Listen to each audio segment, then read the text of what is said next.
فاذکرونی اذکرکم، پس مجھے یاد رکھو، میں تمہیں یاد رکھوں گا۔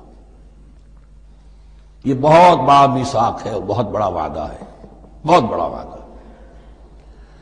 اور یہاں تک حدیث میں پھر اس کی شرح آئی ہے، میرا بندہ اگر مجھے اپنے دل میں یاد کرتا ہے میں بھی اسے اپنے جی میں یاد کرتا ہوں، اور میرا بندہ اگر میرا ذکر کسی محفل میں کرتا ہے تو میں اس سے بہت اعلیٰ محفل میں اس کا ذکر کرتا ہوں۔